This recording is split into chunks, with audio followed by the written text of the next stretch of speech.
Hi guys, it's St. Patrick's Day. So today pupunta kami sa Comshingaon Lake. So kasama ko yung mga taga Dongarvan nurses, mga Bisaya pod. So sabay ko sa ila pa saka sa Comshingaon Lake. So this lake will take about 1.5 to 2 hours. So 6 a.m. kaming umalis sa town papunta dito sa base ng paakyat ng lake. So around mga 30 minutes siguro yung travel namin papunta sa parking area nitong lake na to. So that day medyo konti lang yung umakyat. So before nyan dadaanan nyo yung medyo forest na area, and then next is yung mabato, then after medyo magubat-gubat konti, ito may mga halaman, and then after nyan medyo yung may mabangin na area hanggang mabato ulit, and then after noon konting akyat, then that's it. Ayun, makikita nyo na yung lake na napakaganda, napakalinaw. So walang very virgin na lugar. Nagustuhan ko dito kasi medyo tricky yung lugar, pero medyo tricky yung rail, pero kaya. And then ang napakaganda is yung malamig yung panahon. Hindi mo maramdaman yung pagod at saka sakit ng katawan mo. Parang nag-natural effect lang yung lamig para matanggal yung sakit sa katawan. So I recommend na dapat marami kayong akyat dito. So okay naman dalawa kayo or tatlo, pero mas maganda yung pag marami. Then gaya nito, marami kami. So if you can do solo, okay lang. Basta kaya mong solohin paakyat yung lake. Yes, may mga solo traveler naman kami nakita, pero siguro sila yung mga sanay na mag-akyat na mag-isa, at saka naka-ready, at saka full pack sila siguro. Since today is a St. Patrick's Day, so ito yung naging ganap. So very memorable tong araw na to kasi 3 spot yung napuntahan ko today. Then maraming discoveries, tsaka maraming learnings, at tsaka very enjoy itong araw na to. Thank you very much para sa grupo na to, sa grupo nila Kevin, at tsaka sa kanyang misis na si Michelle, and then kay Carl, at tsaka sa kanyang asawang si Cara, and then also shout out kay Jamel and Kat. So sana next time makasama ko kayong lahat. Actually mga Bisaya kami, pero for the sake of this video, magtagalog tayo para mas maintindihan ng ibang nanonood. Kaya napansin nyo, walang katao-tao, mga karnero andyan. Murag mga bugs. Walang masyadong puno pero green siya. Tapos yung hangin medyo makapal na malamig. Yan, tapos dito na part yung medyo may bangin. So ay, kambing man yun, no? Kasi yung mga bato medyo kambing, ayun ako karnero. Pero okay naman pag yung sapatos mo may spike. Bye-bye. So dapat prepare din yung gamit mo sa See you. katawan. Lalo na yung lamig. Hindi ka sanay sa lamig, kailangan mo ng isang heat tech. Nagbilin pa sa yung good shoes, yung comfortable ka maglakad, hindi masakit. And then also a coat, then tubig, kailangan din ng tubig. Yan, kagaya yung isang kasama ko, meron siyang parang stick assistance para hindi siya ma-slide or pang-assist during ganyan, yung may mga slope areas.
So diri na part, medyo malapit na ito sa lake.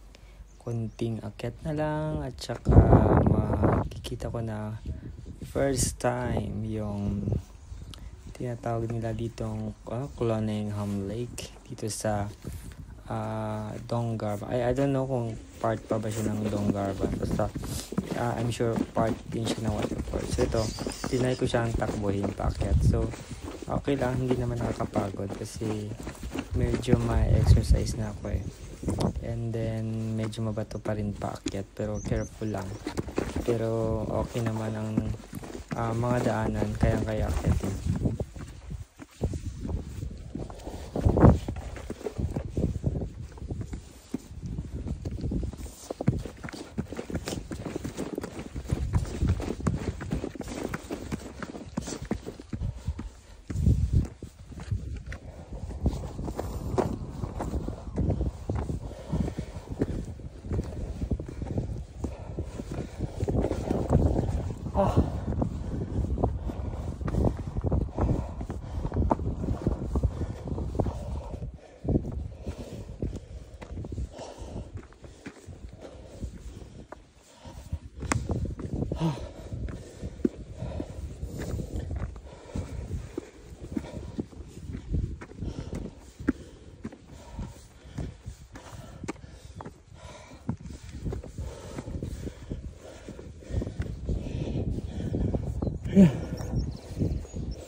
Wow. Ayan, bubungad na sa'yo ang very natural lake na hindi ko ma-describe kung gaano siya kaganda kasi napakalinaw, napakalinis at saka parang yung isang lugar na hindi talaga siya ginagalaw. So very natural. Saka sarap i-enjoy yung dito, yung oras mo. Kaso lang hindi ka masyadong makatagal kasi napakalamig. So ayun, tingnan nyo muna yung scene or yung view ng lake na ito. Ang ganda.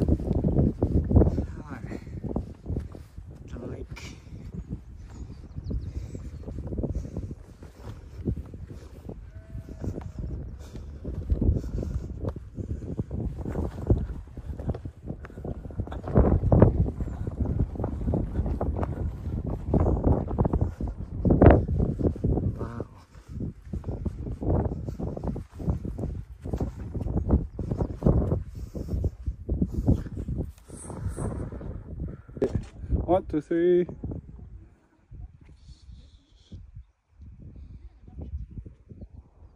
On top of the world, eh?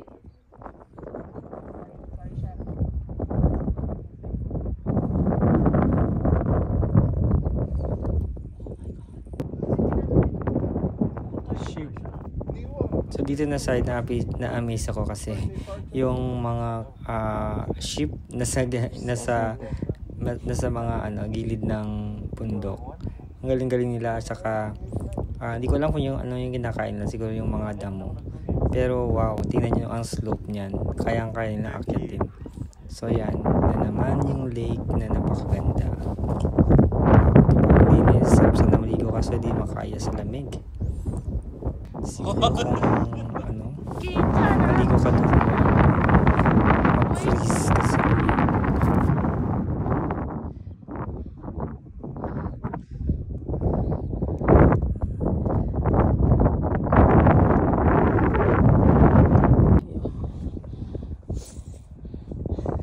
Okay, so dito pauwi na kami, pabalik na kami, pababa sa parking, and then right after breakfast lang sa bahay nila, and then next pupunta kami sa Ardmore, doon sa may cliff, yung isa din sa mga tourist spot dito. So I'm very lucky dahil nandito ako sa area na to. Ano lang siya, mga 30 to 1 hour ride lang yung mga tourist spot dito. Tsaka libre, walang bayad. Yung puhunan mo lang is yung katawan mo, yung energy at saka yung lamig ng panahon, and then yun, enjoy lang sa walking kasi isa sa mga nakakatanggal ng stress is the walking, hiking, running, biking, yan, nandito lahat. So yun ang lahat ng mga gusto kong gawin, nandito lahat sa area na to.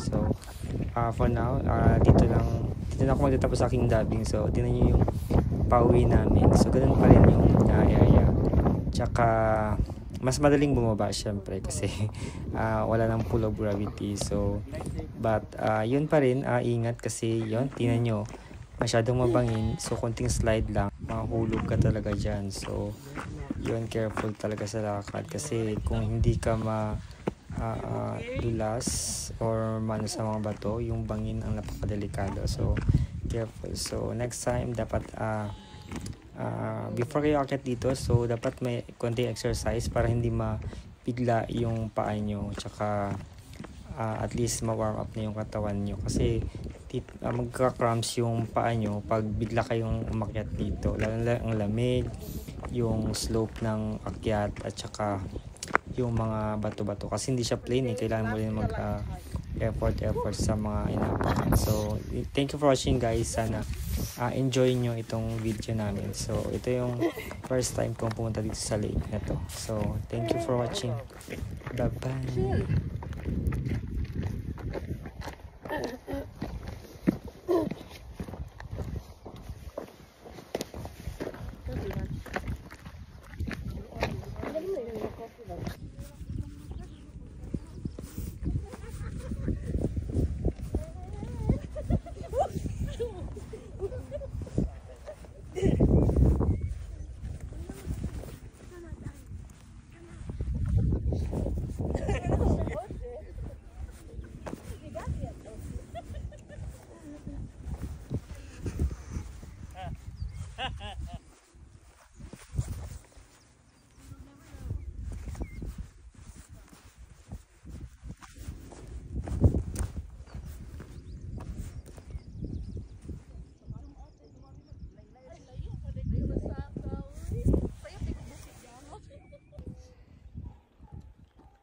Balaya, Shell.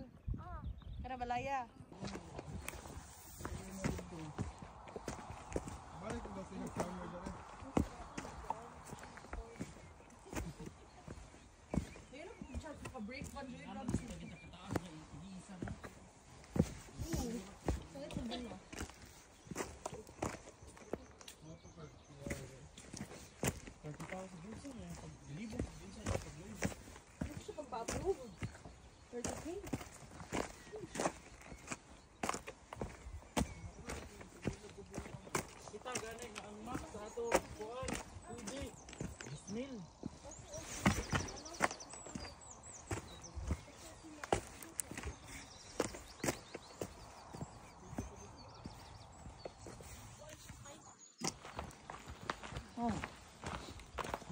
Dali ito mag-camping gabi.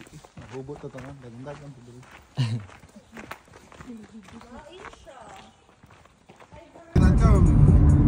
Ma-explore na nimo na more ba?